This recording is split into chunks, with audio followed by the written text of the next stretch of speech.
to another Uninformed Movie Reviews. Woo! Hey. Episode 35. Today we're doing Box Office Showdown. What is that, David? I've never heard of it before. Volume 1. Whoa. Here's what we're doing today. We got a new segment for y'all. We each took an opening weekend from history, and we're going to be comparing the two movies, or more, well, today's just two, that came out on that day.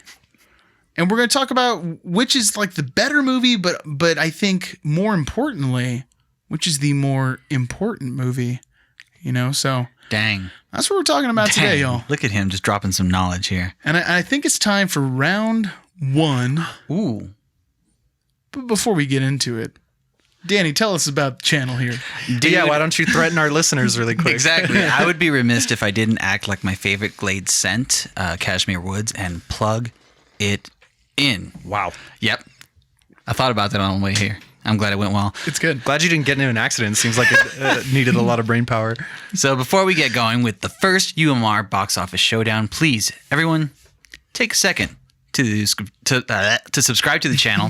If you're on YouTube, help us out with a like. If you happen to be listening to us on Apple Podcasts app, leave us a review, preferably 5-star. I'm just saying it's a intimidating suggestion.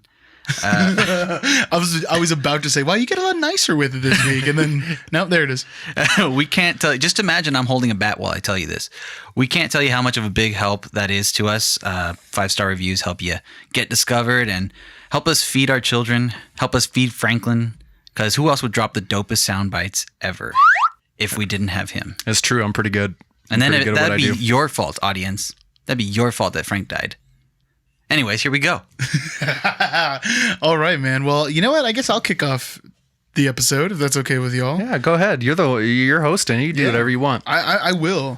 All right. So for mine, I have two films here that I think are probably the most polar opposite in like target audience as far as the ones we have today. We got Toy Story and Casino. You got a friend in me. Exactly. That famous song from Casino. All right, so here we are. We're gonna do this just like a boxing match, everybody. So let's get ready to Box Office Showdown. Nailed it. Here it is. In the red corner, we have Toy Story weighing in at an 81-minute runtime with an IMDb score of 8.3. I can't believe it's less than 90 minutes. Yeah, it's it's quick. Yeah, but it's so action packed. Yeah. Substance. And in the blue corner, we have Casino weighing in at 178 goddamn minutes. That's a lot of minutes. With an 8.2 on IMDb. Wow. Oh, I forgot to mention, Toy Story has 100% on Rotten Tomatoes. Which is the whole hog, if you will. Yes. That's a whole 8% more than Face Off. It is. That's impressive. Another way to think of it is it's tied with Evangelion 3.0 plus 1.0 Thrice Upon a Time. Shut up. It has 100%? It has 100% of Rotten Tomatoes as well. Whereas Casino has 79%. Toy Story, brought to you by Buena Vista Pictures Distribution, had a budget of $30 million. With an opening weekend of $29,140,617, with a worldwide gross of $394,436,586. That is gross. That's hefty. That's a disgusting amount of money. Especially for 90, what? 92? 95. Dang. Well, also, IMDb constantly updates their worldwide gross numbers, which is nice. Yeah, and this is one that's like never going to stop. You know what I mean? It's always just going to be going up. And counting. Casino, we have distributed by Universal Pictures with a $52 million budget. So that's another $22 million over Toy Story.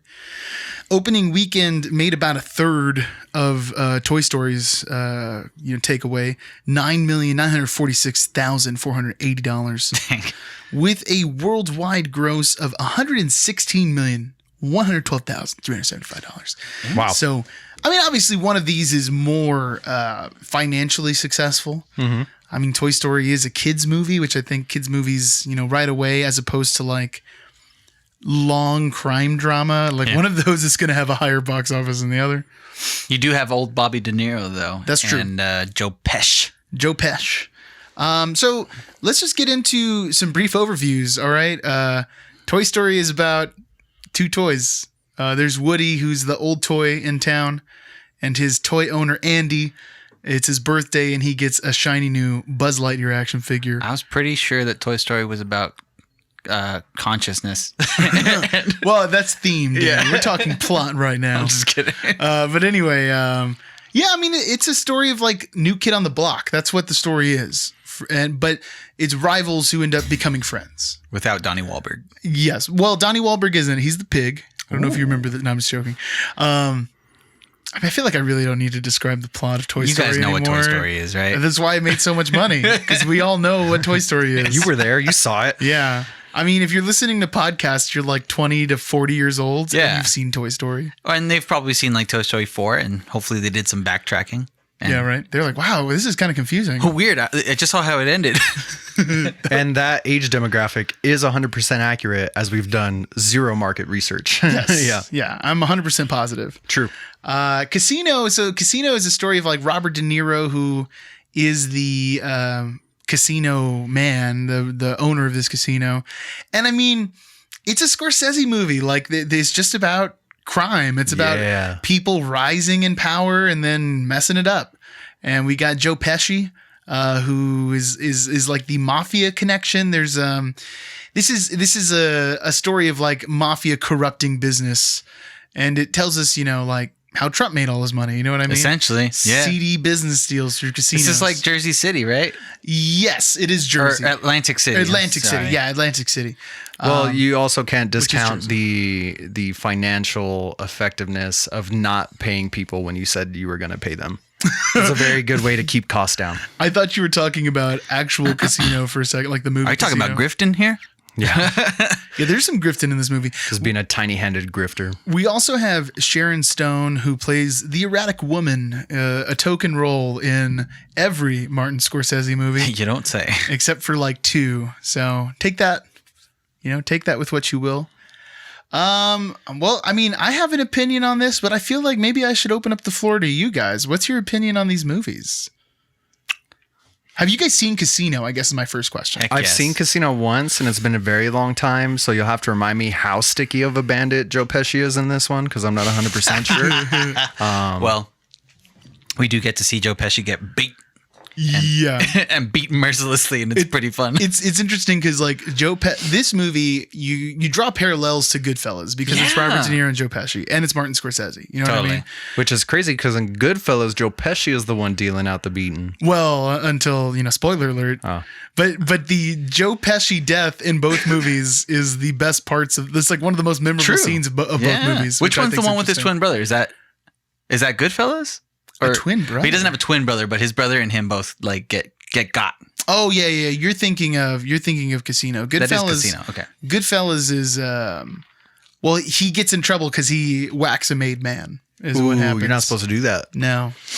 Kind of. I'm not even in the life, and I know that. Is he Mickey in this one? You know what? Let me get his name I again. think he's Mickey. I mean, I guess Nicky. Nicky, that's Nicky it. Santoro. That's who it is. Yeah. That's a little bit more of a mob name for sure. Yeah. Hey, Nicky. I mean, he steals the show. Robert De Niro is also really, really good in this movie. Yeah, he's great. I mean, to me, here's the only thing about Casino. I like Casino, but how many times, like if you're in the mood to watch a Scorsese movie, maybe I'm blowing Casino, dusting it aside for no reason, but why not just watch Goodfellas? I feel like it's a better movie. They're kind of the same movie. They're similar in theme. I mean, they are different, but it scratches the same itch is what I'm getting at. Yeah. Whereas like Toy Story and Casino, these are totally unrelated. Yeah, this is apples and oranges, man. Yeah, this is definitely apples and oranges. On one hand, you have something that like kicked off an entire generation of animation and style and cinema and comedy. Well, this actually gets me to kind of my perspective on who should win this first match. Is that Toy Story, while it's not the first completely CGI animated movie ever, it is the first in the United States. It pretty much, put Pixar on the map, and it changed the way that children's movies were produced. Yeah. I mean, you can't you can't underlook the legacy of Toy Story. I mean, you like have to mention the merchandising juggernaut that Yes. Toy Story is and was. Everyone bought a Buzz Lightyear and a Woody. And a Dude, Woody. a dope little actual RC car. Yeah. Yeah, The those were Slinky cool. Dog. Dude, that Genesis game. The game was good. It was Yeah, the amazing. game was good. So, I mean, I think Toy Story has to win this one. I would say The Casino is a great movie. Yeah. And if you're like, I mean, obviously, if you're in no mood whatsoever to feel happy, yeah, you pick that movie over Toy Story. But most important movie? No. I gotta edge it out. It's to Toy not Story, even the man. most important mob movie. To be Yeah, honest. and that's the problem. It's not even the most important Scorsese mob That's movie. true, yeah. It's like on that list is probably 4 or 5 because there's just all these. It's like Departed, Goodfellas. You know, I'd even put it's not a Scorsese movie, but one that reminds me of the plot of this movie in half is American Hustle. You ever seen American Hustle? Oh, Yeah. that's a good. You mean David O. Russell's American Hustle? I just love saying that. I'm glad you That's said pretty it. nice. I loved like hearing that it. alliteration almost. Yeah, that's a fun movie, man. That's a fun movie. It's got a lot of style. Also about the revival of Atlantic City, and almost in the Yeah, same that's way. true. Very, very spiritually similar. Similar. A simulation. Similar. I mean, this is just a case of having like 2 excellent fighters in the ring with 2 very different fighting styles. And like maybe you would think at a first glance that Toy Story is like the flashier, more entertaining underdog. But I mean, just super effective. You know what I mean? Yeah, and I mean, man, the voice cast in Toy Story is really what's Oh yeah. sealing the deal. You know what I mean? And as it says right on the back of this DVD box here, David, it's a gift for all ages. Hey, well, I know people who are just listening can't see this. It looks like a DVD box. This is a Blu-ray copy. Isn't that annoying? What? I've bought a lot of movies in my time. Not very often do you find a Blu-ray sold in a DVD box. That's weird. It's very confusing. Did they It make is. it the same height as a DVD box? It Yes. is. Yeah, it looks it's exactly like a exactly the DVD box. dimensions of a DVD So box. it's just ugly enough to screw up your Blu-ray on the shelf. Yeah, like I would be very upset. Are you going to have to like deceive yourself and put it in your DVD section to like make it fit? Well, I don't separate. I alphabetize. I don't separate by media type, I guess. But that would make me pull my hair out. I would just get rid of it. Just imagine when you start collecting laser discs, you're going to have to put them in by alphabetical order. Never. I'll never Laserdisc. Yeah, it's a dangerous road to go down. Yeah, it is. All right. Well, round 1 complete. Victor, Toy Story. And you know what? Speaking of casino, quick shout out to the Aztec Inn in Las Vegas, New Mexico. Dude, great times. Go down, spend $10, get blasted. Tell Kirby we say hey. Yo, what up? I hope he's still there. Wow. I hope you're still alive, Kirby. Wow. Yeah, this is That's true. It's 2021. You don't know. Pre-COVID. We're getting very dark. You know what? You're right. You know what? Let's kick it on over to Franklin. We haven't heard enough from you this episode yet. All right. Allen. So, got a pretty interesting matchup on round 2 here. Just because they're both like very similar genre movies. We are talking Ghostbusters versus Gremlins, y'all. Both start with the letter G as well. You know what? Just Dang. wanna put that And with us, David. Whoa. Hitting facts. Factual. Both only have one true sequel. Oh, sorry. Okay. So let's get into it. Let's just start pissing people off right away. In the red corner, we have Ghostbusters with its 105-minute runtime. Across in the blue corner, we have Gremlins with its 106-minute runtime. Another Dang. difference in one. Yeah, very, very similar. Interesting. We're also going to be pretty close in at least the IMDb scores. IMDb, if you will. Ghostbusters coming in with a 7.8 out of 10 on IMDb. That's way too And low. That's criminally it's low. ridiculous. And a 97% on Rotten Tomatoes, which feels a little bit better. There we go. Gremlins weighing in with a 7.3 out of 10 on IMDb and an 85% on Rotten Tomatoes, which I was taking these stats down before like my rewatches, and I was like, what? But we'll get into it. Ghostbusters distributed by Columbia Pictures, and we got Gremlins coming out through Warner Bros, which is short for brothers if you're unfamiliar with the term. Another fact. Facts. Ghost Brothers, because Brothers. they're more than friends, you know. They're Ghostbusters, made on a budget of $30 million, had an opening weekend success of $13,578,151 and would turn around to worldwide gross $296,187,079. They made half of it back in the first weekend. It's got to be very man. exciting, you know what I mean? And talk about the just like with Toy Story, like a merchandising juggernaut. Oh, yeah. that Ghostbusters will become. Oh yeah, we will get into the legacy on Ghostbusters. My goodness. Also a great opening weekend for Gremlins, made on a budget of $11 million. Ooh, that's a staunch little budget. Had an opening weekend of $12,511,632. You hit the green on the first weekend. Dang. How exciting. You know, as far as like comparative ratios, that's it's pretty impressive. That's crazy, right? He's coming in with a hard hook on that one, Gremlins. But Gremlins would run out of gas. Worldwide gross for Gremlins coming in at $153,633,143. So as far as like longevity, I mean, Ghostbusters definitely outlasted this one, and they're still pumping out the jams. Well, so is Gremlins. So Ghostbusters is a film about men who bust ghosts. There you go. Not only is it a super awesome action sci-fi comedy, but it's also a tale of the American dream. It's about three men who have been kicked out of academia and decide to go into business for themselves, and they turn it around a great success. I really thought this was about busty ghosts. Oh no, that's a different movie. Dang it. That is You downloaded the wrong Ghostbusters. Yes. So that's what you get for downloading movies Or on ghost LiveWire. busting. Dang it. So I'm going to keep it pretty short and simple on Ghostbusters. I feel like both of these movies you should be really familiar with. Ghostbusters, some of the things that stood out for me, like on my rewatch, the score starts, the first blast of the horn section that hits, I was 100% in. I was so excited to watch this movie all over again. Unlimited rewatch ability on this movie. It can't be understated. You have a killer leading cast with obviously Dan Aykroyd, Bill Murray, Harold Ramis. They kill it the entire time, but the supporting cast is also fantastic. Oh my God, I forgot Sigourney Weaver. My bad, Mrs. Weaver. And Zool. Sexist.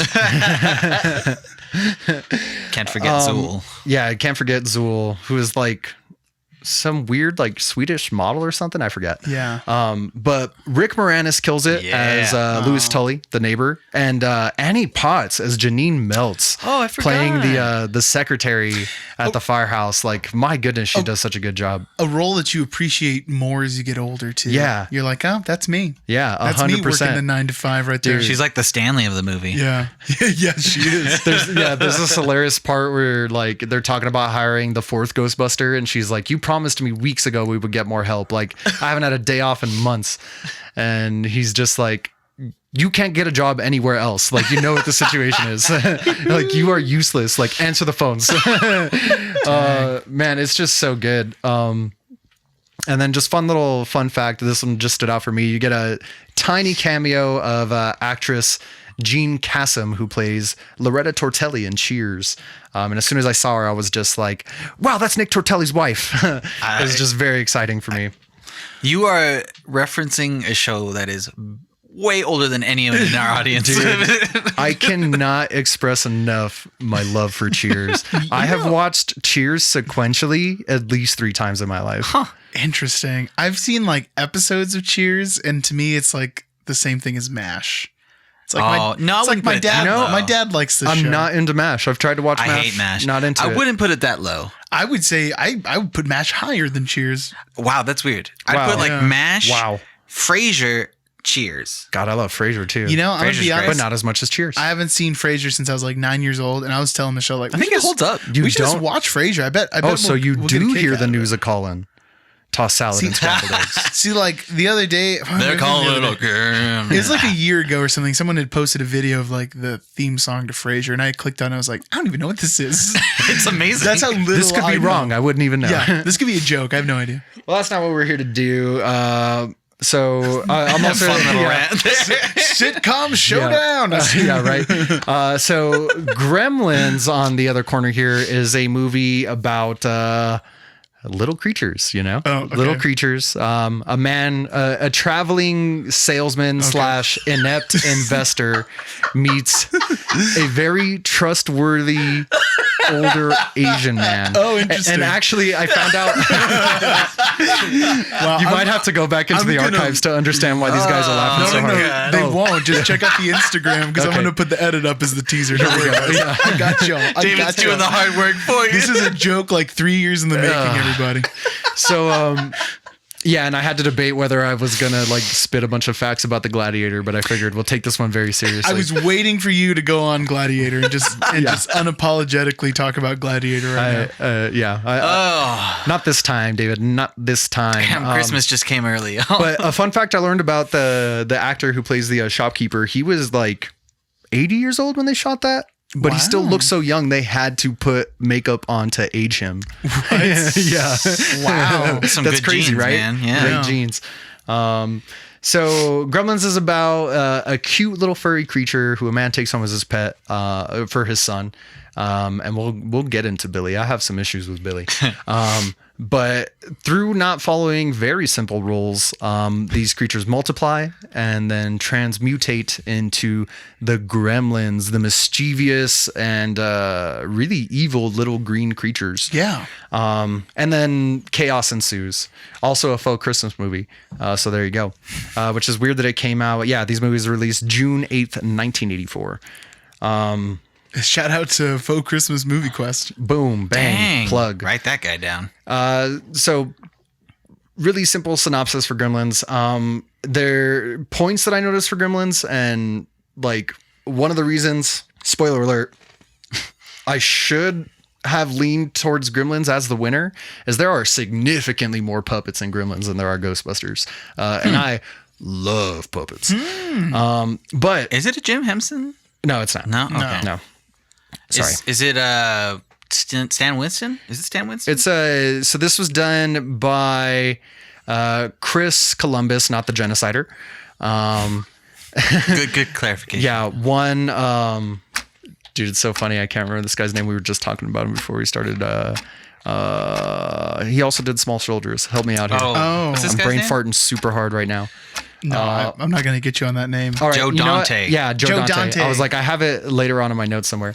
Joe Dante is the director, and Steven Spielberg was involved. And actually, one of the things I learned about Gremlins is Chris Columbus actually wrote this as a spec script, which is like a Wow. movie that's never supposed to be made. You use it as like part of your portfolio to show like, I know how to write a script and I can type. Like, check this out. But does. these guys found it and they loved it, so they had to like rewrite it, made this movie out of it. One of the biggest problems I have is Billy, the main character.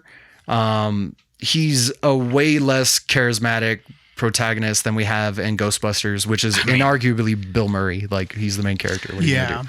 Yeah. And the supporting actors are in Ghostbusters in comparison to this. It's Oh, like, dang. dude, worlds away. Worlds away. What are you going to do? And you got little Corey Feldman in there, though. Yeah, you get a little bit of Corey Feldman. But Billy's just, he plays this like super naive like young adult, but he like works in this bank. He's too naive for what his character's role in this movie is. You also have the filmmakers making the mistake of bringing in Judge Reinhold to play the asshole, and he does a really good job for the two small scenes that they give him, and then they never that's bring him true. back. That's true. He's like you could almost forget he's even in the movie. Yeah. Phoebe Cates does as good a job as you'd expect Phoebe Cates to do. Nothing like so much wrong there, but hey, let's not be trashing Phoebe Cates. well, I mean, like man. it's not extraordinary. She does like a good job, but I mean, what are you gonna do? She doesn't even like come out of a swimming pool in slow motion in this movie. You're David. right. She doesn't. She does not even. That is a bit of a bummer. Also, Ghostbusters breaks a lot of like script writing rules, but they do it in the way that a pioneering musician would break the rules of music theory. Gremlins just has plot holes, man. These creatures, you're not supposed to get them wet, but constantly these gremlins are running around in the snow. If you know anything about snow, with the heat and body friction, it melts. And Well, I don't know about now with like those videos of people saying in Joe Biden's America that like snow doesn't melt with fire and stuff.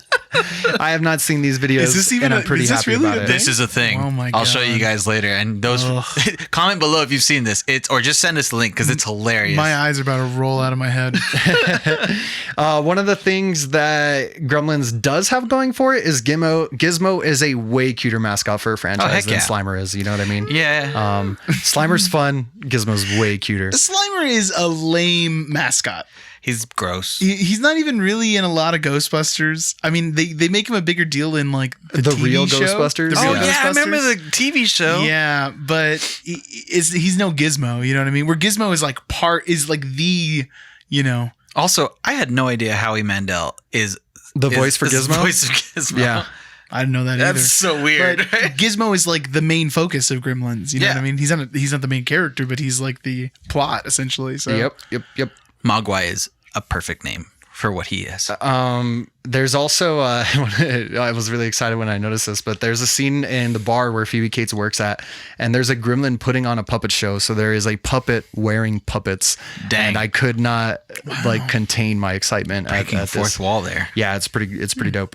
But also, like, why would the character Kate keep serving these creatures? Like, it's like a maybe 10-15 minute sequence of her trying to serve all these disgusting creatures as they're wrecking her bar. Like, Yeah. she would have ran like for safety. You know what I mean? It's really dumb.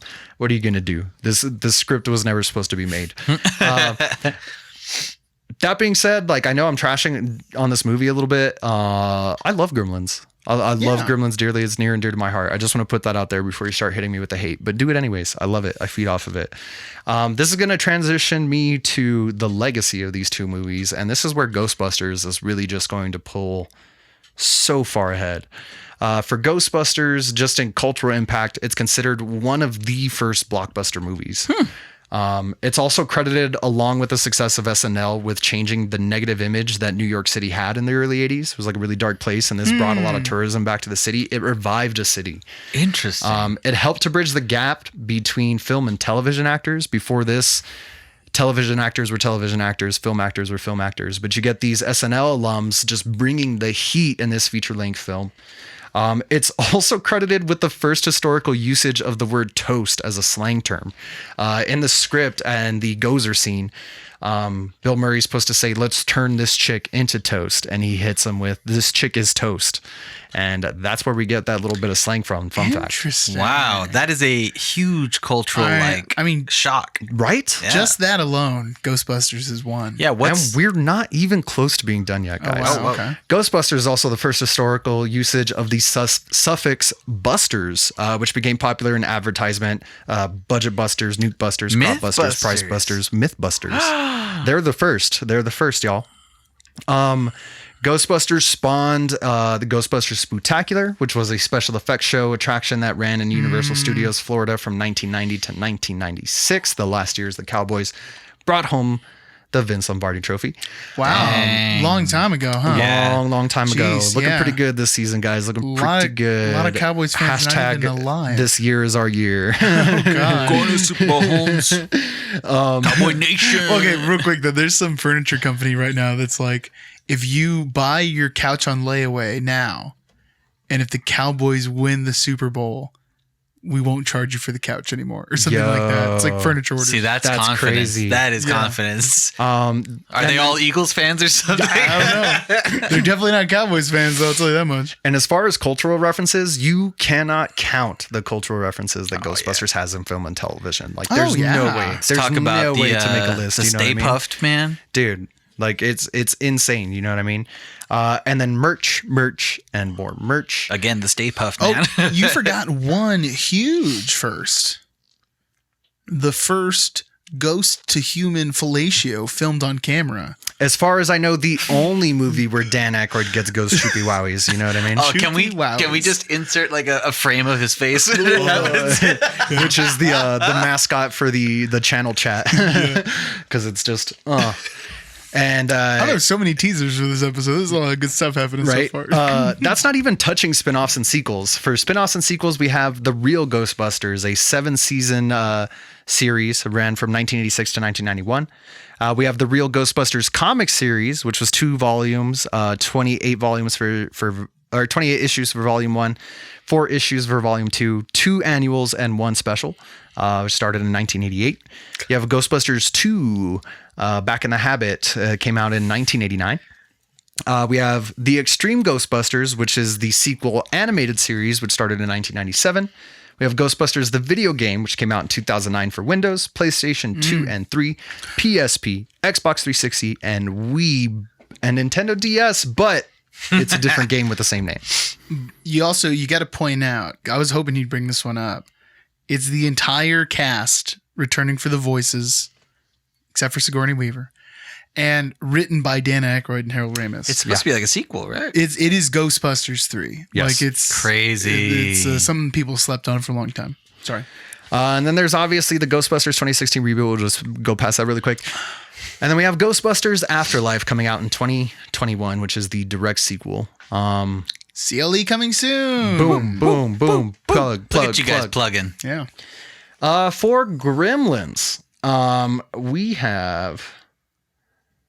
Okay, so Gremlins considers the inspiration for many small monster-centric films such as Critters, Ghoulies, Troll, Hobgoblins, Munchies, and more.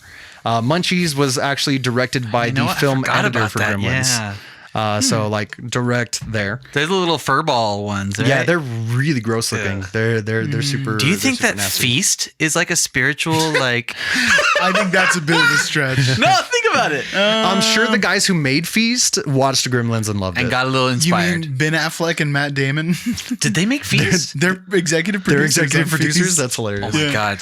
So they were just getting high one day, and they were just like, That's exactly what happened. "What if this was like almost porn?" That is exactly what happened. So Dang. some of the references that stuck out to me. You don't be wicked awesome. Feast movie ranking coming soon. Oh, God. Oh, can we just talk about the reuniting of Bennifer really quick? Because that's that's exciting. right, It's like, wow, Oh. what year is it? Oh, that is interesting. Oh, that is interesting. Geely Part 2 coming up. Hopefully not. Back in the habit. So a couple of the references for Gremlins that stuck out to me were the name of the Scottish post-rock band Mogwai. When asked about the name, their guitarist Stuart Braithwaite stated, "It has no significant meaning, and we always intended on getting a better one, but like a lot of the other things, we never got around to it." It's Great also, name, yeah. and I've never heard of this guy either, but it's also referenced by the performing name of Welsh singer-songwriter Rod Thomas, who goes by the name Bright Light, which is super cute.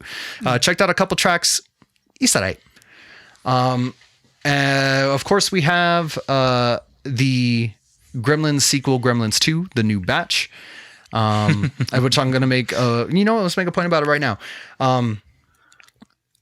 I feel like one of the problems with Gremlins is it takes itself too seriously. It has some fun, but it doesn't go all the way with it. I almost appreciate Gremlins 2 more because it's so off the wall. They did not give themselves any limitations with that movie. It is 100% cuckoo bananas. I watched it today to confirm that I would still love it. Love it. Would definitely rank it above the original. Interesting. Okay. I'll have to watch it again. Gremlins 1 has a bit of like a tonal issue. It's like, who is this movie for? Yeah. Like, you get Phoebe Cates' like monologue about her dead dad and stuck in the in the chimney. And it's like the Gremlins might be like a little too scary for little kids. Yes. But it seems like that's what Mogwai's for. Yeah.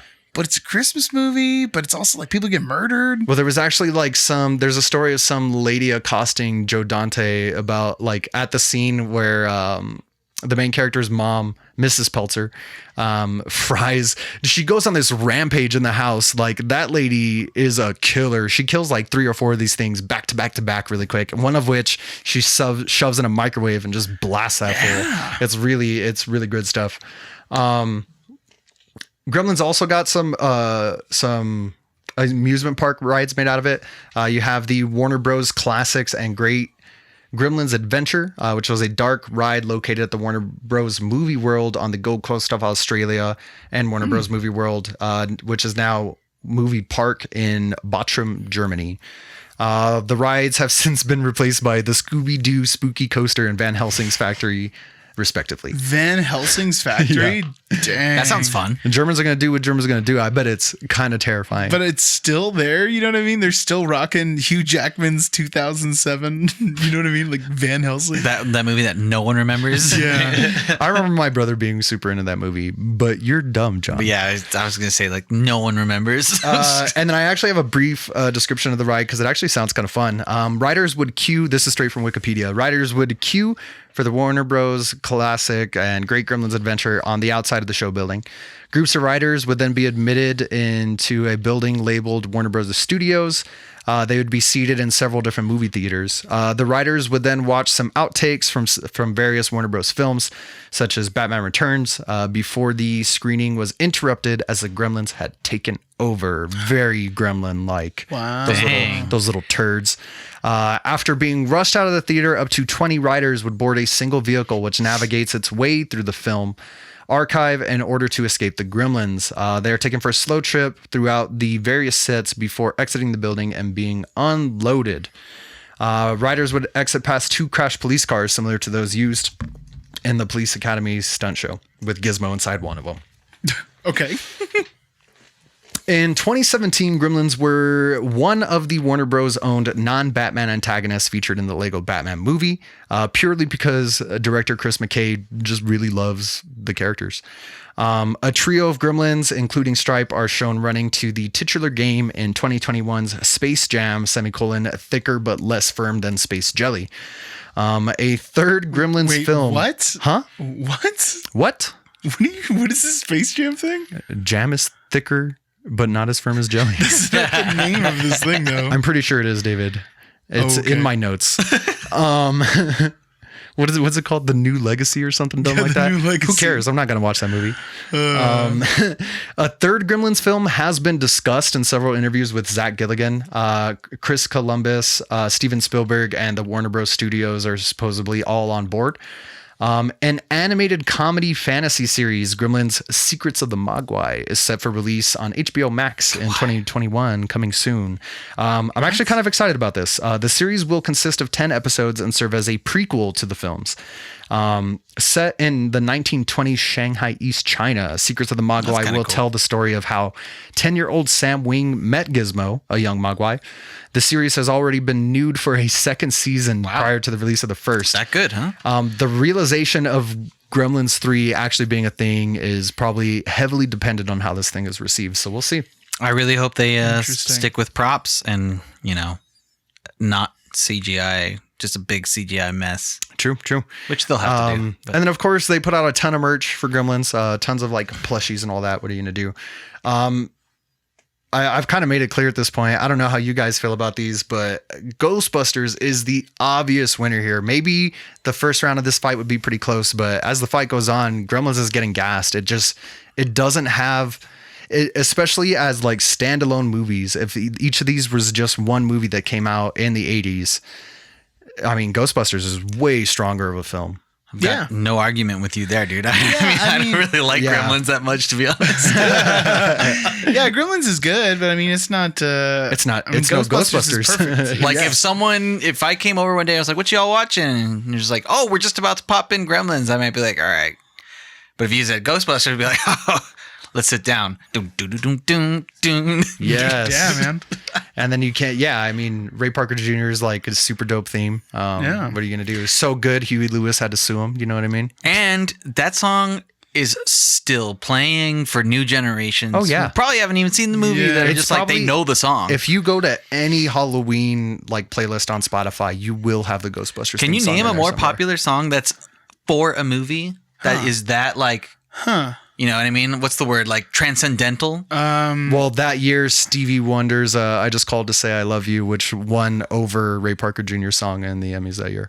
Oh, yeah, but that didn't belong to a movie, though. Yeah, but what I mean is that this song has the movie's title in it. Yeah, and for it's, real. you know what I mean? It doesn't get any more than that. I was going to say like the Celine Dion song from Titanic. True. Is pretty big, but it's not like the song's called like Titanic. Exactly, yeah. Titanic. A big boat. Yeah, exactly. But yeah, hands down the winner for its strength as a movie, its strength as like a multi-genre film, It's insane amount of influence on pop culture, like knocked out in the third round. Bill Murray in this movie might even have been like part of like Wes Anderson's like inspiration to have him in his films. You know what I mean? Yeah. Well, I mean, Bill Murray's was just hitting so many comedy classics then too. You know what I mean? Like Caddyshack. I mean, he was out of the game for a little bit after this because he did Razor's Edge, which was kind of like a passion project for him. It was not well received, and he didn't make a movie for another 4 years until Scrooged. That's an interesting movie. Classic. Although, classic. A cooked goose. Like really bizarre. Like really, it is a weird movie. It's like a time capsule. That movie. That one and Groundhog's Day. Yeah. Oh my God. You know what? I'm missing a really important thing about Gremlins, I guess, or about Ghostbusters. I think what happened here? Must have not been that important then, huh, Frank? No, it's it's very important, David. In 2015, Ghostbusters was selected by the Library of Congress for preservation in the National Film Registry in 2015. Wow. Out of only like every year, only a maximum of 25 films are accepted by the Library of Congress. They should put that ish in a time capsule and shoot it out into space and be like, come to Earth. This is what we got. Like it's up there with alumni like Citizen Kane, like A Christmas Carol. Like there's some really important movies. Also like Which Christmas Die Carol? Hard. Put a message in there. You say, hey, aliens. You want to check out Ghostbusters too? We got ghosts on the Earth. What's a ghost? Right. It's okay. Come check it out. I have a lot of fun with Ghostbusters too. That curly headed dude, the like weird like museum curator guy. Yeah. I get a kick out of that guy, man. I really like that movie. I like. I also like how they just changed Sigourney Weaver's career. Yeah. Oh, she's a woman. No one will notice. Yeah, who cares what she does artsy stuff. Who cares? Yeah. I like Vigo the Carpathian. Yeah, dude. Love that guy. That's good stuff. Well, are we hitting to round 3 now? I think it's time for round 3. Okay, Danny. I ain't afraid of no ghost. Ooh. All right. So we're talking about June 25th, 1982. This year would mark the 39-year anniversary of this monumental release weekend for sci-fi fans, which I think we all are. I'm a fan. Yeah. I mean, this is... I don't like sci-fi. Oh, well... Your David's strictly fantasy. Your movie wall's misleading. Let's put it up in the red corner. We have Ridley Scott's grungy, cerebral, and undeniably poetic statement on consciousness, Blade Toy Runner. Story. My bad. Interchangeable nearly. Versus in the blue corner, we got John Carpenter's oozing, shining paragon of paranoia-laden body horror. I mean, really off the top of our heads, these are both movies. Have you seen Blade Runner? Fun fact. I was in the room while Blade Runner played while I gave our dear friend Caroline a tattoo once. Interesting. So I wasn't paying attention to the movie. I was trying not to I was trying to scar a friend forever, but in a really nice way. Oh. It's definitely one that you gotta like watch. But I mean, just to be said as for the integrity of this podcast, we do know that E.T. came out around the same time. However, it did not come out on the exact same weekend. And its success led to led for the worst for both of these movies. We are going to acknowledge that. Yeah, that's true. Like, because it came out the week before, right? Yeah, the week before, and it was still like sensation. It was still rolling over both these movies. The bike flies. Yeah. That being said, let's look at the stats really quick. Okay. Over in the blue corner, we got old Blade Runner. Wait. Red corner. There we go. Sorry. Can't mix the colors up, man. Sorry. Woo. Red corner, we've got Warner Bros. Blade Runner, June 25th, 1982, by Sir Ridley Scott. This film is, again, directed by Ridley Scott. Screenplay by Hampton Fancher. Who directed Blade Runner? Could you tell us one more time? David Peoples is also the screenplay guy, and it's based on Philip K. Dick's Do Androids Dream of Electric Sheep. The music in this movie is done by someone named Vangelis.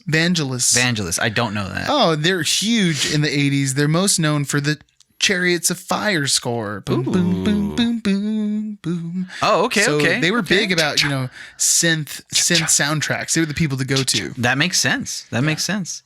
With Blade Runner, we've got runtime of 117 minutes, budget of $28 million, opening weekend of $6,150,002, worldwide gross of $41 million. I'm glad you decided to be culturally insensitive because I skipped it this time.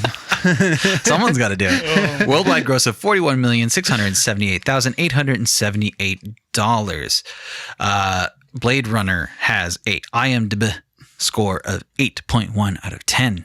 Yeah. Versus its Rotten Tomatoes score of 90%. Nice. I still think is kind of low for it. Looking at The Thing over there in the blue corner. I'm sure there were some reviewers who were like, not enough blades and not enough running. Well, yes, we'll get to that actually. In the blue corner, we have John Carpenter's The Thing out of Universal Pictures. Let's just get those film credits really quick. We got Bill Lancaster as the screenwriter, and we have music by Ennio Morricone. Yes. The Thing has a runtime Is of... the thing a Western? Yeah, a paranoid Western. A Cold War and analogous Western. Small tangent, not so fun fact. I saw like an advertisement for a preview of Clint Eastwood's new movie, and it's supposed to be like a neo-Western. So I was like, oh, snap, he might actually make something good. Watch the preview. Probably going to skip it. You know what's funny? It's called Cry Macho. Cry Macho, yeah, I saw this. When I was thinking of it, I was like, man, not only does this look like almost every one of his other movies, but it's just that his essential plots are old man gets cranky, beats up brown people. Yeah. He's going to call this kid like brown burrito boy or wetback or something. Seriously. Like, he does it in The Mule. He does it in, I'm assuming, Cry Macho. He does The it Mule in, sucks. that movie's so bad. I've never watched that movie. What's the other one? Gran Torino. Gran Torino, He yeah. beats up yellow people in that one. He's Yeah. like terrible. Yeah. Anyway, back to it. You know, while we're on tangent, though, I can't believe I forgot to mention this earlier. I have to bring it up because I know you guys are going to like it. In Casino, there's a senator whose the actor's name is Smothers. is it too late to change my vote? Sorry, I remembered it while we were talking. I don't know what struck my memory, but I was like, I need to talk about Smothers. It's also going to be fun to bleep those. Do you think he Yes. meant If I Dick, do like- it to Philip K. then I also have to do it to Dick Smothers. Yeah. Do you think that Scorsese meant it as a joke of smothering, or like No, Dick's this isn't mother? the character. This is the actor's name. Oh, The actor's name. do you think that his father meant like smother? I'm just kidding. I don't know. It's like his name's Richard. Yeah, his name's Richard He Smothers, chose and to he go with made it. the decision to go by. Wow. That is a fun fact. There you go. Sorry to derail. Is that the even more. OTI? for this? Yeah, that's all I have for you guys today. Sorry. Oh, that is interesting. That is interesting. Looking at the score for The Thing, we've got we've got the same stat at 8.1 out of 10 on IMDb, Okay. but an 86% on Rotten Tomatoes, which is criminally low. Yeah. For what is a channel favorite. I'd agree. Budget of $15 million. Opening weekend, $3,107,897. We got a worldwide gross of $19,632,053. and $53. It's criminally low. That's still not good. And, you know, it's just, oh, hey, someone put a nice little note on our shared notes. I like that. I didn't see that remembered till it was right now. shared, and I was like, oh, I can send this guy secret messages right now. You know, let's just go through it bit by bit because you've seen Blade Runner. Yeah, I've seen Blade Okay, so it's kind of hard to say because Blade Runner, it's kind of an acquired taste for people, I'd say, because it's not as universally accepted for sci-fi fans Yeah. as objectively better than The Thing, I would say. You know, Blade I felt Runner- like it was really interesting to listen to the whole time. I was like, I wish I could see what was happening right now. Yeah. Enhance. Enhance. I would think that if you were to poll 100 people and say which one of these movies is better, I think people would say Blade Runner. Because I think it's got more of a, you know, it's known as being a really good movie. Even people who haven't seen Blade Runner, they're like, oh, this movie's supposed to be a big deal. Blade Runner's kind of boring, though. There's no other way to put it. It is kind of boring. I don't doubt that. It's slow. It's like hard to follow. It requires multiple watches. Well, the annoying thing too Wait, is are we talking about Blade Runner or Ben-Hur? both. Really. No, both, really. But Blade Runner's also got this. It's got a director's cut. Yeah. Oh that- my. That's 4 hours. Well, it's not 4 hours, but it's got different scenes in it that are like sometimes you watch director's cut and it's like, okay, Sorcerer's Stone director's cut. Here's an extra scene of Harry in potions class. Wow. Okay, that was great. I'm glad I added this in. You watch the Blade Runner director's cut. It's like, well, this is a different movie with like a different. Exactly. I mean, a lot It's of almost the like scenes are the Justice same. League director's cut. Yeah, or Alien's another great example. Oh yeah. Where there's completely different scenes in the director's cut, to where it changes your interpretation of the movie. But if you've never seen Blade Runner, then it's like, well, great. Now do I like watch the theatrical cut, or do I watch what Ridley Scott is saying is the definitive version of it? To be honest, I would say if you're debating what to watch the director's cut. I think so too. It actually makes a little more sense. It does make more sense. You know, it's funny you say that it's kind of like an incomplete film, like the first one, and it's there's a quote from Sir Ridley Scott which says it's his favorite movie. Also, he says the final cut released in 2007 is his favorite version of the movie. He says it's his most complete film. Yes, there we go. The final cut. Yeah. It's like, no, Gladiator 30 years is way more later. complete than this movie. But, you know, it's not bad. I really like it. There's this interesting, I don't want to spoil anything because Frank hasn't seen it, but. I don't know. I mean, it's like a 40-year-old movie. Yeah, I was going to say, waited too long. yeah. Well, it's because if you don't know Blade Runner, it's like the Blade Runner's job is to find rogue replicants. Right. Oh, you know what? Why don't I give a basic give us plot a real synopsis quick? here. So for Blade Runner, we got a basic synopsis of Deckard, played by Harrison Ford.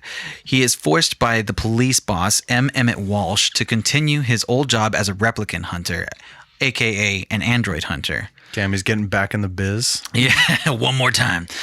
His assignment: eliminate 4 escaped replicants from the colonies, space colonies, who have returned to Earth. This is further in the future.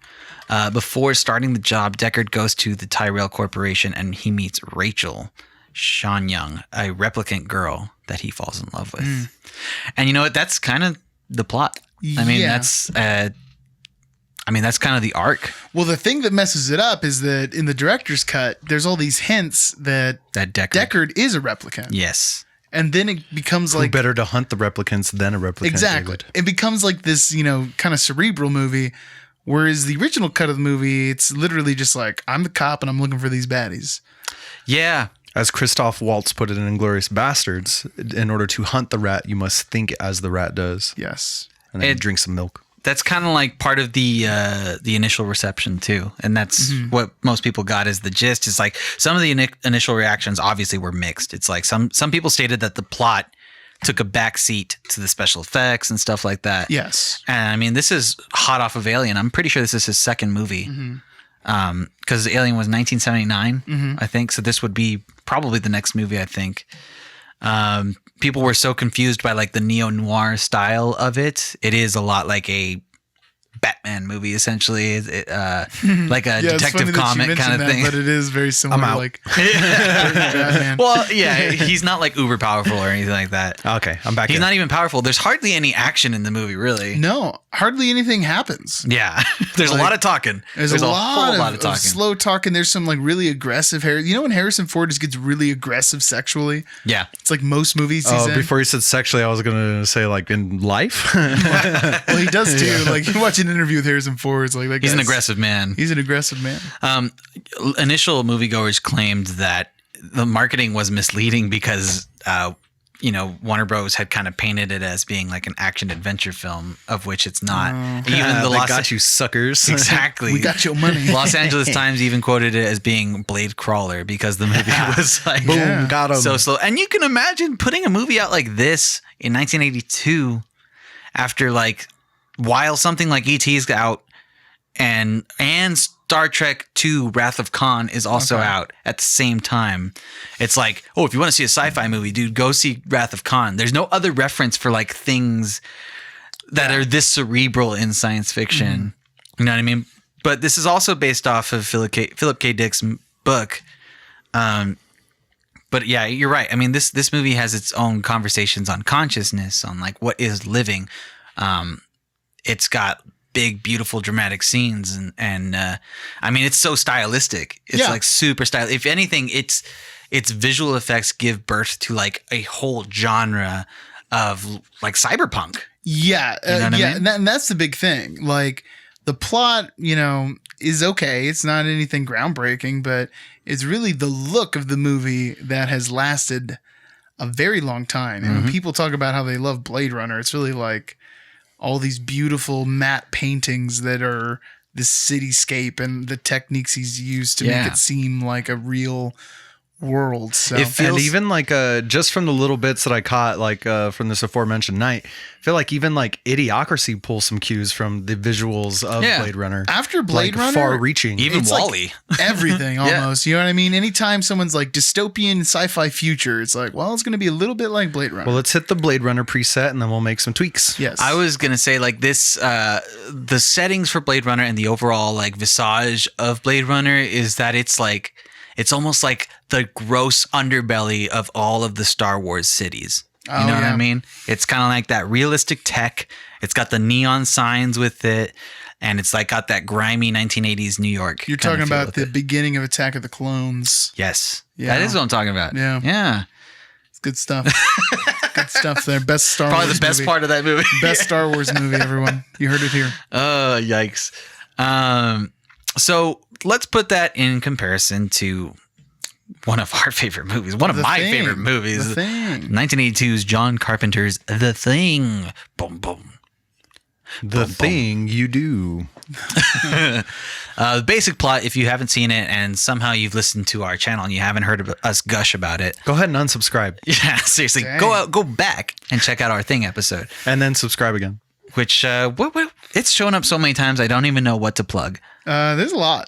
Yeah. I mean, you just type in uninformed and then put The Thing and something will show up. So in a remote Antarctica research station, a group of American research scientists are disturbed at their base camp by a helicopter shooting at a sled dog.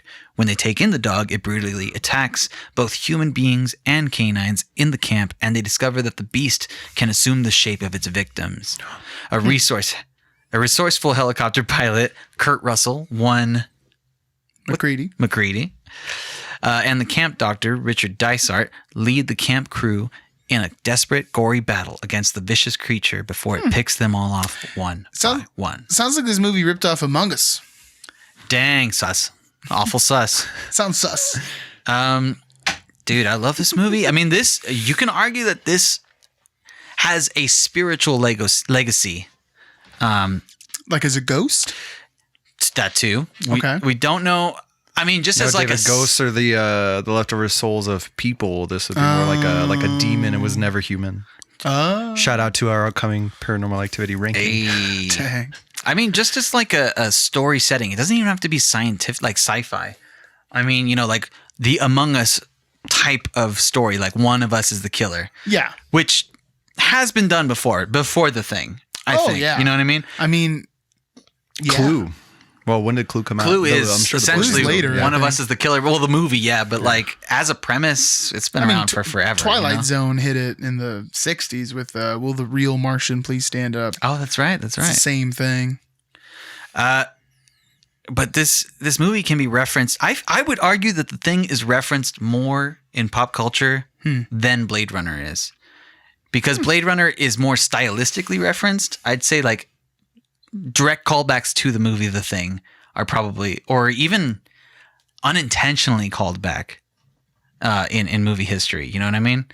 Like Interesting. Okay. lining people up to try and figure out who is the killer. And I think that's a World War II reference. that too.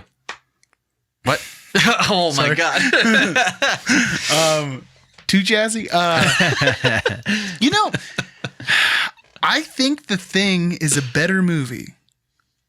Solid but board I game. think in this category scenario we've made, I'd have to vote Blade Runner. Yeah. That Blade Runner is more important of a film. I mean, it's just like we're here in 2020 having a terrible mess of a game like Cyberpunk come out. And Cyberpunk is just so It is Blade Runner. hard Blade Runner. It's literally You know what I Blade mean? Runner. And we have something like The Outer Worlds. Yeah. We have I mean, even parts of like Fallout and stuff like that. And then you're gonna have like the Cowboy Bebop Netflix show come out. You know, that's gonna be Blade Runner. Cowboy Bebop is essentially Blade Runner too. Yeah, there's just so much of that. Whereas The Thing, I think if anything, The Thing might have inspired more people. Yeah. I could see, you know, horror filmmakers today being like, man, I really loved The Thing when I was a kid. Yeah. Now I'm making the spookies myself. Yeah. I'd say The Thing is more of a sleeper hit than Blade Runner is. But you're right. And even the numbers show. I mean, in comparison, the budget, it was a larger budget, but you also have Ridley Scott doing it versus, well, John Carpenter was pretty established at the same time too. Yeah. I never heard of him. On your opening weekend, you've got double the bring back. I mean, The Thing has 3 million. Opening weekend for Blade Runner, 6 million. Worldwide gross for Blade Runner, 41 million. The Thing, 19 million. I feel like you made this reference last time we watched or did The Thing, but it's like that scene in Back to the Future. It's like, oh, I guess you guys aren't ready for that, but your kids are gonna love it. You know what I mean? It's your cousin Marvin. Yeah, like if the movie The Thing came out today, you know, people would be like, "What is this?" They'd be like blown away, especially because of Among Us. But in the 80s, it might have been too shocking. I don't know. I think, like, who was the movie for? Even Roger Ebert. Oh, he hated it. Dogged on this movie, saying that it was like tasteless trash. If I may, some of it is disgusting. Oh, it's some of the scariest stuff I've ever seen. I saw this movie when I was a kid. Thanks, Mom. I mean it. Genuine thanks. Some of the quotes from critics were, quote, instant junk, wretched excess, the quintessential moron movie of the 80s. Wow. Stupid idiot critics. Starlog's Alan Spencer called it, quote, cold and sterile horror movie, attempting to cash in on the genre audience against the, quote, optimism of E.T., the reassuring return of Star Trek II, the technical perfection of Tron, and the sheer integrity of Blade Runner. So even this person's dogging on it compared to Blade Runner. Dang, man. When you say it that way, jeez. I think in the way that Blade Runner's legacy went on in its stylistic, world building, or just the way it looks, The Thing and its practical use, its use of practical effects, influenced an entire generation of special effects people. I mean, that's true, but then they all got, I mean, even The Thing itself gets taken over by CGI. Oh yeah. So it's like, you know what? Blade Runner's boring. I'm changing my vote. I'm going Thing. I'm agreeing with Danny now. Yeah. It's like Blade Runner I feel looks like nice, I but who don't cares? get a vote because I haven't seen Blade Runner, but Wimp. I love You can The Thing. comment on the aesthetic of it though. You Okay. did see it. Yeah. Go You know what I watch mean? Blade Runner. Yeah. Okay, don't start it after 11 because you'll fall asleep. It is a sleepy movie. Can I eat after midnight? No. You'll multiply into many francs. It's also bad for your digestive system. You don't tell me how I digest food, David. Yeah, I mean, I got to say, even though there was a huge boom of practical effects after The Thing, arguably, and then there was a revolt into the CGI realm, there was another revolt against CGI, and I would argue we're in that revolution right now of trying a hybrid model with practical effects and CGI, or just trying to do total practical effects. Also, I'm kind of scared about this, but Blumhouse is making a new The Thing. What? This has been in production for like 3 years now. I don't even care. With at this Universal. point. How many times can they make this movie again? Who cares? It's controversial, but I like 2011's The Thing. Well, you're dumb. It's cool. Boom, roasted. It's a cool idea. I like it. No, I like the hidden prequel idea. Yes. That's really dope. That's what saves it. Yeah, that's really cool. It's really just some of the visuals just haven't aged well. This is a bummer. Oh, I just wish I could have seen the other movie. Yeah, you watch it and you're like, man. Yeah. They were close. They had it. No, but not a bad movie. Not a bad movie. Definitely though. watchable. I think that if you had never seen The Thing and you have no reference and you watch that, you might even be like, yeah, it was cool. Yeah. You know what I mean? And Mary Elizabeth Winstead brings that great middle of the road energy. She's good in other things though, you know? I mean, yeah. Cloverfield Lane. She's just, we got to get out of here. John Goodman's going to kill us. The tone of your, I guess. Pretty good. If I may, before we move on, I wanted to share this quote or this little anecdote, if you will, from Warner execs to John Carpenter before the release of The Thing.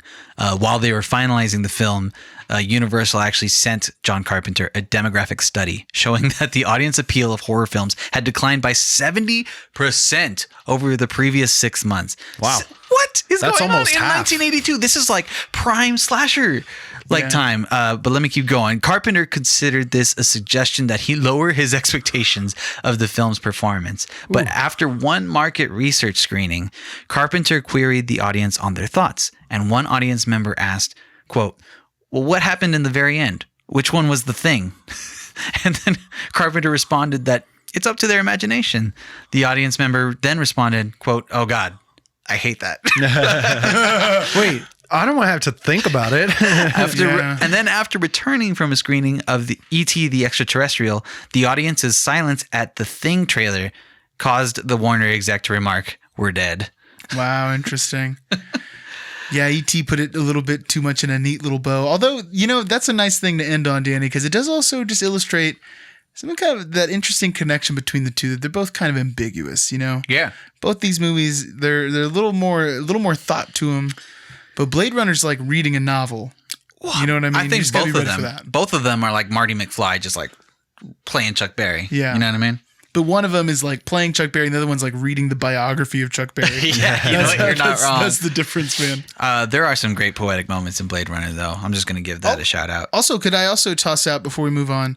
Both of these have pretty underrated video game adaptations. Oh, I've never played the Blade Runner. Yeah, video the adaptation. thing's got the Xbox PS2 Dude, one. that game is great. It's good. It's a little rough around the edges. Difficult to play. It could do with like a updated remake with modern controls. That would really benefit that game. Which no one will do. Yeah. Blade Runner, though, is a point-and-click adventure that was only on PC. You play a Blade Runner looking for replicants, but the cool thing is that you have to talk with them, kind of like in a what's that game where you're the detective and all you can do is talk to people? L.A. Noire? L.A. Noire, like an L.A. Noire style game, but is randomly generated. So every time you play through it, you don't know if that person's going to be a replicant this time or not. That's cool as hell. So you're like, that is nice. You're That's doing nice. investigations, and it's different every time you play it. So That's really cool. I think they finally put that thing on like good old games. Like you can play it on a modern PC. Oh, probably on GOG. Yeah, GOG. Heck yeah. I don't know if it's on Steam, but definitely worth checking out if you're a Blade Runner person. And also, Blade Runner 2049, baby. it's a better movie. Dude, it's a much better movie. It's a better movie, man. It's gorgeous. It's also way better than the other Blade Runner sequel, Blades of Glory, featuring Oh, dude. Will Ferrell and John Heder. I saw can't- that movie in theaters. I can't iterate enough how much of a sweetheart Denis Villeneuve is. He is a dang genius, and I cannot wait for Dune. A gosh dang genius. Well, what a perfect transition out of our fantastic first segment, Volume 1, if you would. Our best volume so far, hands down. We're going to kick it over to... Oh, that's interesting. And you know what? I have it here. This is a Consequence.net Consequence Film article. Director Denis Villeneuve is criticizing Marvel movies. Yeah, I saw this. Perhaps the problem is that we are in front of too many Marvel movies that are nothing more than a cut and paste of others, the director said. Yeah. Perhaps these types of movies have turned us into zombies a bit.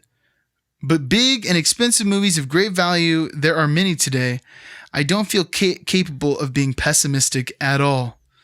This sounds just like John Carpenter, like he knows that he's doomed. He's like, dang, I should have shot both parts of Dune.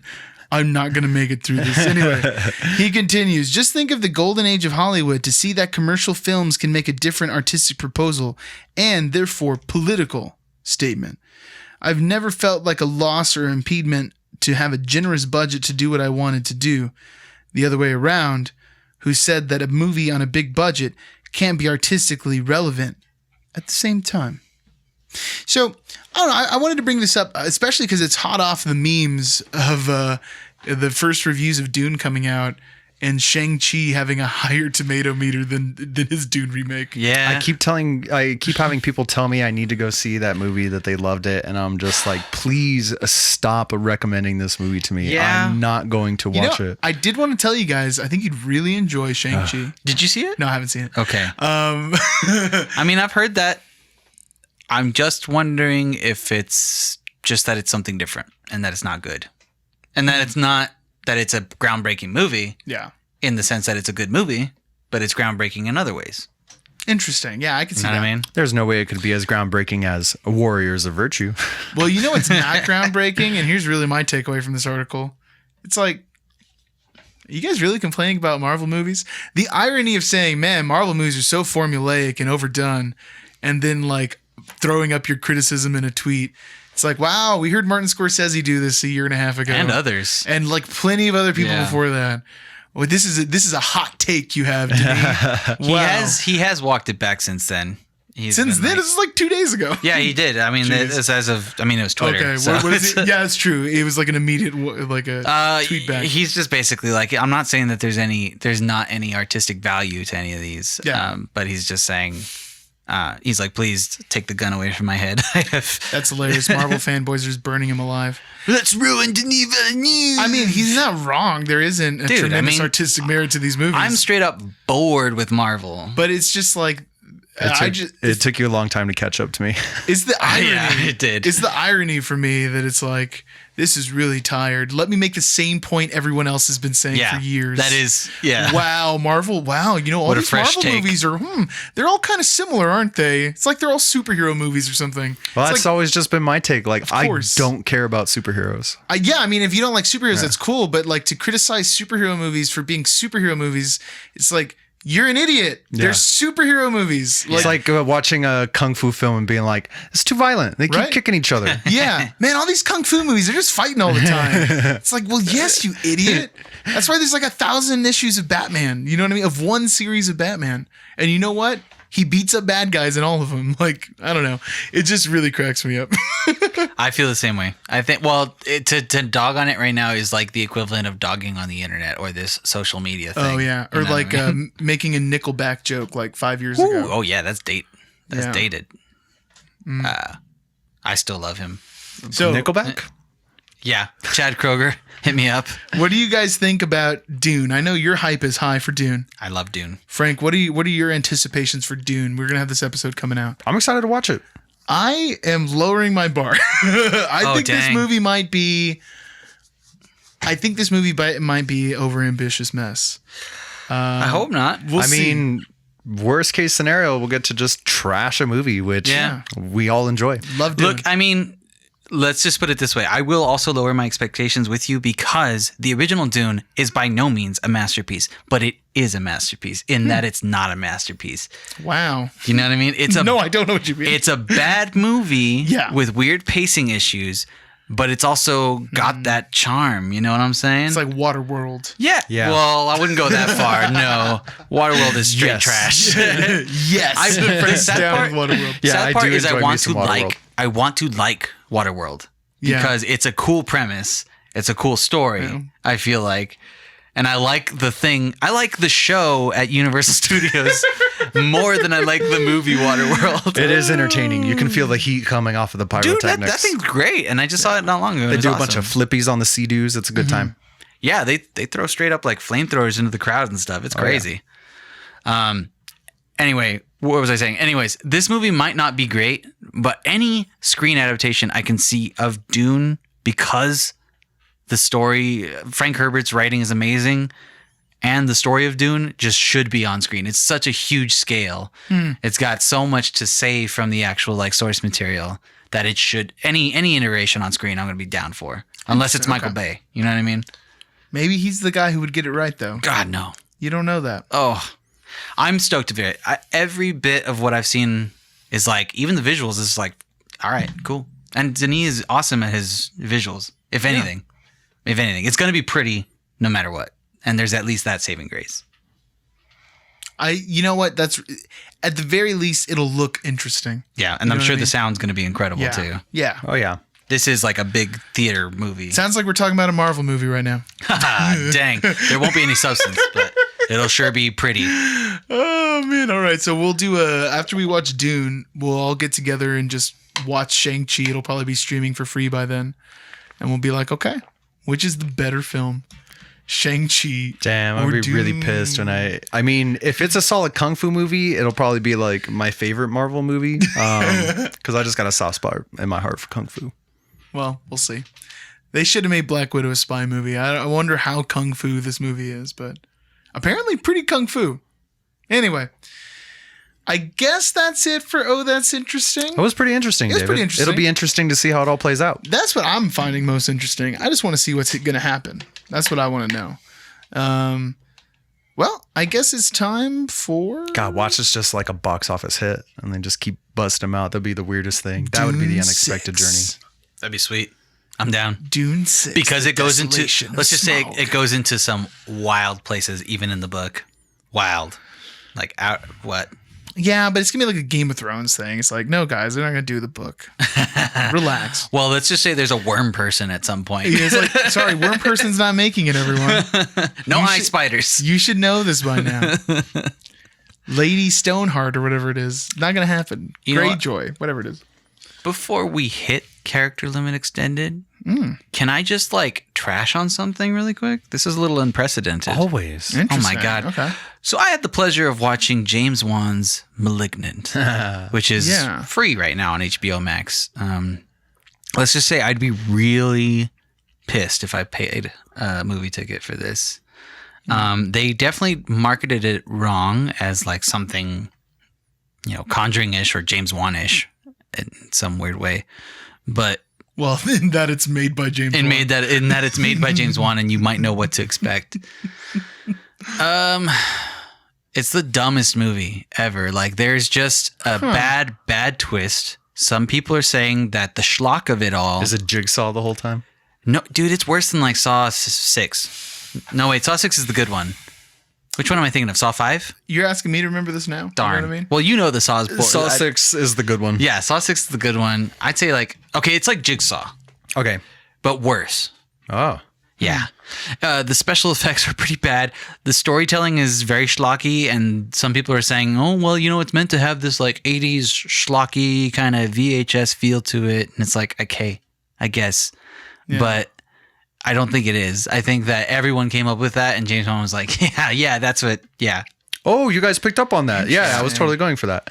That is interesting. One of my coworkers, Angel, was like, you guys need to talk about this movie because I want to hear you trash it. And I was like, well, Danny already fell on that grenade, and I don't know if I'm down to invest the time. But now I feel like... Dude, it's worth a watch. Well, the thing for me is that I read all of these other reviews that were just like, this movie's great. And then I was like, what is happening? I'm Then- just hearing a bunch of bad stuff. I feel like you guys should watch it at some point. Like, Yeah. it's free. Just if you have an hour and a half, just bleed your brain with this stupid movie. And I mean, you're gonna laugh by the mid part of the movie for sure, but like things just don't light up. There's tons of plot holes. It's so cheesy at the end that it's just like you can't imagine how this got made, and how it's so big budget is the craziest thing for Might me. have to check it out. There's one thing I know. It ain't easy being cheesy, baby. Who knows? Maybe we'll bring it back on the next UMR episode as like a character Yeah. limit mini extended. Or We'll see something. if we can. I'll see if I can squeeze that in before the next episode. But if I have to give it a rating, I mean, I'd give it like a solid 2 out of 10. Wow, that's pretty low, man. I mean, That's well below the face-off line. it's a divisive movie. Some people like it for the schlock. I don't like it at all. And you know what? I think you have a lower tolerance for schlock than I really than I do. think David and I do. Yeah. Yeah, This movie should be on Best of the Worst. interesting. I'm just. I love Danny, but after the Warriors debacle, I can't. Don't I trust don't know his if I opinion trust on him all the movies, way. 100%. I understand. I think to myself, what if this is the Warriors Part 2? Wow. Probably not. I know you guys like good movies, at least some good movies. Some, a couple. And this is not a good movie. You know what? I'm gonna have to watch this. It's too interesting of a thing going on right now to not at least check it out and see what's happening. Yeah, there's I some bet. buzz. There's some buzz. Looks like you're going to get your wish, Angel. Good job. I guess that will kick us over to Character limit extended. that was a nice little tone. It's quite extended, I David. like that. Thanks, man. It sounded like one of your drone tones that comes on in your playlist randomly when we're in your car. Yeah, sometimes Is it that like your happens. binaural audio or something? It's just part of my. It's part of my Spotify, like cello drones. Oh, okay. It's like 7 minutes of one pitch, just F. Is that for when you're like meditating in school when you like hate everyone? It's for practicing your scales, everyone. Practice your scales with drones. Observe the relationship between the intervals in the scale. Work on your ear training, everybody. Anyway. That was your teaching moment with David. We're doing Citizen Kane. Hey. And I'm kicking it to Frank, Hemingway man. Yeah, what's up? I only had 6 words. Here's a few more. Heading into this review, I was first off, I was like, man, this undertaking we were about to do. And then I realized I had the Hemingway and I was like, all right, cool. I can just kind of chill through this. I was also kind of afraid it was going to be like too slow, that I was going to find it boring, that I was going to be like, well, I guess this is essential, but was it really fun to watch? It was a very entertaining movie. Like I was like, it held my attention the whole time. It shot beautifully. Some of these, shots are just super powerful with the framing and the contrast of the black and white and some of these big rooms and the smaller, tighter shots. It's so good. There was way more whimsical moments than I expected. I don't know how that lady's an actress with just how abrasive of a voice that she has, but what are you going to do? I guess Fran Drescher got away with it too, you know? Dang. But yeah, great film. If you haven't watched Citizen Kane yet, watch it. Who am I to tell you that? You know, I'm just. You guys ever played Super Mario Brothers? Yeah. But for reals, like if you're afraid it's gonna be boring, it won't be. And if you, I mean, it might be to you. I was gonna say if it is, you've probably just got low intelligence or like a low attention span. Yeah, low attention span. I won't put it past. I won't put it past some people like the casual moviegoer nowadays. You're not gonna like it. If you're the Fast and the Furious crowd, you know what I mean? If you're the Resident Evil crowd, like... Well, you know what it is, too? It's like everything in our media has become so bite-sized. It's like, this TikTok's longer than 12 seconds. I need to scroll to the next TikTok. Like, everything's just got to be like instant. No bite size here. It's like a wine tasting. You gotta smell the cork, let that bottle air out, take a whiff, try to pick up the tannins. Exactly. It is a fantastic film. I mean, a lot of it too has to deal with George Orwell's like presentation, because I know like Hollywood was like whining and dining him, like wanting him to do a movie. Were they 69ing him? I just think of George right here whining. Gross. That's a weird context. Anyways, they were trying to get him to do film because of like his because of War of the Worlds. Was War of the Worlds and his for theater. Making everybody think that the world was ending. Yeah. Well, I mean, he was just like prolific at that point too, and he was saying he'll do it only if he could do everything 100% under his control, and that's what Citizen Kane is just like 100%. He has the reins on the entire thing. He sets up like the settings, the shots, how it's moving, the pacing, like he does it, and he plays Kane, Foster Kane. And then he's in it too, which is the other big part.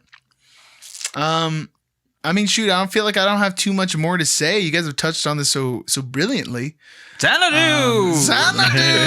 That's all I have left to say. It was even more fun of a recording day than I thought I was going to be. It was just great listening to everybody's If you takes. can make it past the first like 10 minutes of newsreels and Xanadu's, then you'll be fine. Yeah. You know, I think something to me that I wasn't expecting is it's very fast paced. Yeah. There's a couple times where I had to like rewind a little bit because I was like, what just happened? Like things are moving fast. They're telling you, they're introducing Why are all characters. these ladies dancing in here right now? What is going on? Yeah. It requires you to follow a story for There's sure. a bit of nuance. Yeah. Yeah. I think there's something. I saw this interview by Martin Scorsese, conveniently enough for this episode, and he was talking about his first experience watching Citizen Kane and how watching that movie taught him about editing and how it was that you watched older Hollywood movies and they're shot basically like flat. The story is told through the characters and through dialogue, like traditional storytelling things. But a movie like Citizen Kane, it's like the camera has become a character and it is part of the storytelling device. Yeah. It's something that, looking at some of the movies we talked about today, like Blade Runner, you know what I mean? Totally does that. I mean, even things like Quentin Tarantino movies focus on a one setting, you know what I mean? Exactly. And dialogue. If you watch it today, that might not get your attention right away. It's almost like you should read a little bit first. You should be like, oh, okay, I need to know what the context of this movie is because I think it makes it a little more meaningful of a watch. But I loved it. I had a great time. And I'm glad to say, hey, check. I've done that one. Yeah. I'm done with it. I got to be honest, I don't Another think I'll one in the rewatch books. it. I don't think I'll rewatch it. It was like like you said, like a ribbon kind of thing. I'm going to pick up that 4K Blu-ray from Criterion Collection this month. Really get the contrast. Yeah. Get her voice in crisp Remastered saturation. Yeah. Hopefully they EQ'd it down a little bit. There was so much sizzle in her crappy voice. Yeah. Yikes. Well, this has been a girthy episode, I feel like. Yeah, not our girthiest. Some would say a It's smothering no episode. Shyamalan ranking, you know what I mean? But we're getting there. It doesn't have the length. It certainly has the girth. A Richard And smothering. a slight hilt to the right. Well, here we Well, are. let's be honest, we're left leaning here. There we go. Yes, we are. left leaning. Yeah. Anyway, here we are at the end of the show. We have Peeps versus Perdix. Wow, what's that, David? Well, it is a actual very real discussion True. about fictitious pairings. Sometimes it's mono, sometimes it's a group of people versus a person. But we take these names that we've got from this jar and we line them up in head-to-head combat with whatever the predicament might be. Who's going to win? Sometimes it's head-to-head combat. We'll find out. Sometimes it is head-to-head combat. So let's see. Who's our peeps for today, gentlemen? Our peeps today are Woody a la Toy Story versus Buzz Lightyear. How topical. Yes. Perfect. Okay. Sounds like we have some friends in them. Here we go. Get them out of them. Yeah. There must be some tiny friends. 1 in a million shot, Doc. 1 in a million shot. Who could better suss out an alien imposter? Oh, Buzz Lightyear. Yeah. He has more experience with aliens. Well, Well, he has more experience with aliens, but Woody's a sheriff. He's a detective. Dang. But also, yes, because Buzz Lightyear is hella gullible. Yeah. And he's also brainwashed. yeah, he's not right in the head. That's the big thing here. Woody is like self-aware. I think that's a big part of being able to suss Woody's out. pretty much like the town mayor for these toys. Yeah. You know what I mean? Like he's the one leading Yeah. things. Leading a village of idiots. Yeah. They're all... Well, they're toys. I guess I can't expect them to have too much intelligence, but They're plastic, Danny. Give him some credit. you know who's my favorite? Squeaker. Squeaker. Yeah, Squeaker's pretty penguin? good. Oh, yeah. Without his squeaker, who's up on the shelf.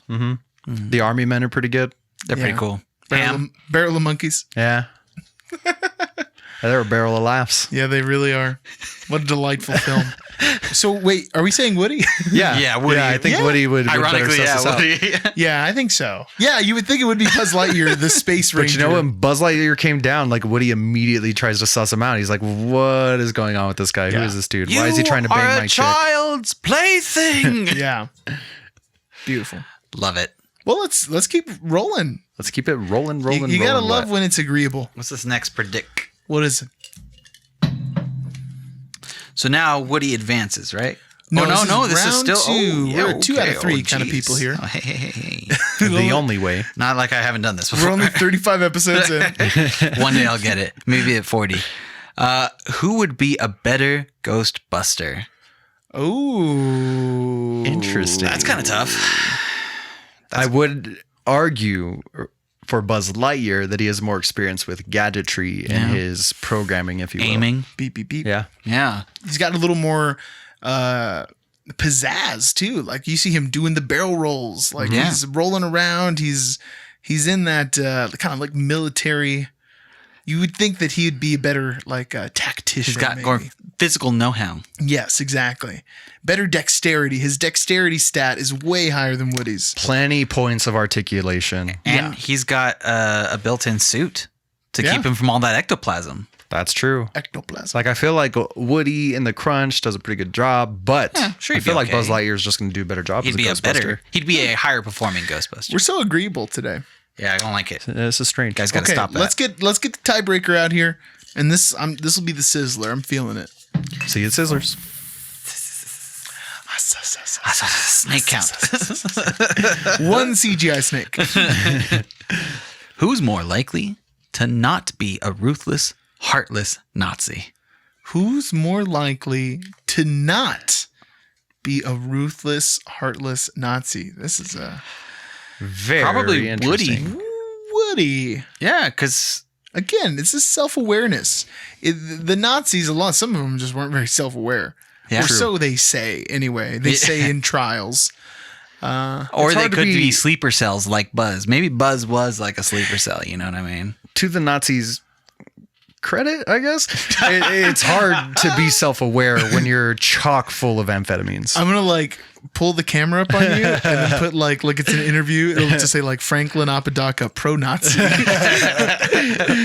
You heard it here first, folks. Not pro-Nazi. All of the quote is just going to be if you will. quote to give Nazis credit. And it's even more perfect that you said not pro-Nazi because you can quickly edit that to pro-Nazi. My actual argument here is Woody is, like I said, town mayor of this many raced collection of toys of many creed and color and species and potato. Who knows what this culture Buzz Lightyear is like from, you know what I mean? We know they're space Nazis. They call them stormtroopers. You know what? that'll You're not happen. wrong. Yeah. Zerg. They could be out there. Yeah, Zerg is definitely a space Nazi. I feel confident going with Woody on this one too. Yeah.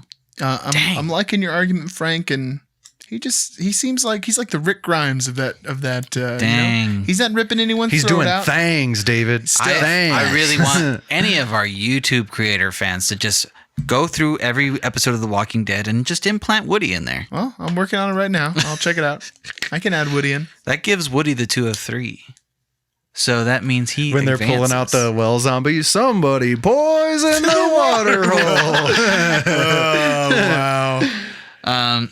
That's hilarious. Although Rick's not in that scene. Anyway, I gotta say, I remember putting that last predict in the jar as my fail-safe to get rid of the Nazi. Goot. Some would say that's cheating, Danny, but Sometimes to beat the Nazis, it's not cheating if it's to beat a Nazi. Yeah, true. Yeah. All's fair in love and beating Nazis. Hey, Beautiful.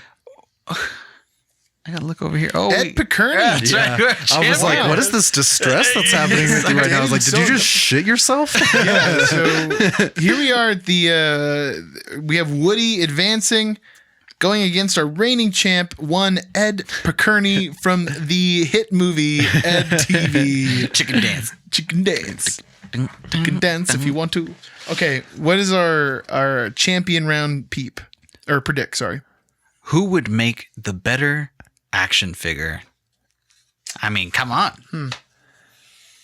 Matthew McConaughey. Okay. Well, not Matthew But McConaughey. I'm saying he looks like Matthew McConaughey, but even if you were let's take every Matthew McConaughey character ever, and we're going to do a toy line, Ed Dang. Picerni is the one that's going to be at Big Lots, on sale. Yeah. It's like No the one's Ed gonna Picerni remember one that. didn't sell, so now it's there's piles of them at Goodwill. They're all just like, chicken dancing in the lot. no chicken dance action. Because he's just like a lucky, slightly clever average Joe. Yeah. Oh. I mean, Versus an almost action figure already. I was People gonna are say just going to be Woody. like, what's at TV? Woody in the real world is also a quote unquote action figure, I guess, Yeah. a toy, and he did sell, and he continues to sell. So many. The Ed TV action figure would be like that Instagram account where that dude makes those fake toys and Obvious- puts them up. Obvious Plants. Obvious plants. I love that Yeah, stuff, that's man. what the Ed TV one would be like. Wow. Okay, this is such an agreeable episode. Woody. Sometimes they're tough. Sometimes they're real easy. Yeah, sometimes they're super easy. And this one is Woody for the win. And I'm cool with handing the champ over to Woody. If you disagree with our picks, let us know. I'd love to hear your incorrect argument on why we chose incorrectly here, because I feel like easy choices Easy. here. And we're always open to use. It's like if we had Burt Gummer and it was like, who could kill more graboids? Burt Gummer. Bird obviously. Gummers, The Goons. obviously. The Goomer. The we are Goomer himself. also always open to you suggesting peeps and predicts. Hit us up at uninformedmoviereviews@gmail.com with your submissions. That said, help us out with a review on Apple Podcast. 5 stars. Let's do it. Let's get us there. It really does help us out, though. It does. If you're on YouTube, help us out with a subscribe. Give us a share. Maybe a like. Follow us on Instagram at Uninformed Movie Reviews. Spooky month is coming up. God. Everyone. Only one more week God before damn. Spooky Month, y'all. Darn. Oh my goodness. One more week. I just got a little sweaty, y'all. And let's just say this. David's stacked on horror movies for our Instagram. We're ready. It's going to be great. We hope to see you guys there. Let us know how you like the new segment. What movies would you like to see face off going forward? Or any other segment. Any other segment. We will see you for UMR number 36, which will be Body horror. Look forward to that. And a nice CLE next week. French Dispatch is finally here. How delightful. Can't wait to see it, to review it. And we're 2 intros deep on that bad boy. it should be quite the silly intro. Let's just leave it at that. That's all we got. This has been my MTV Cribs. Get out of here.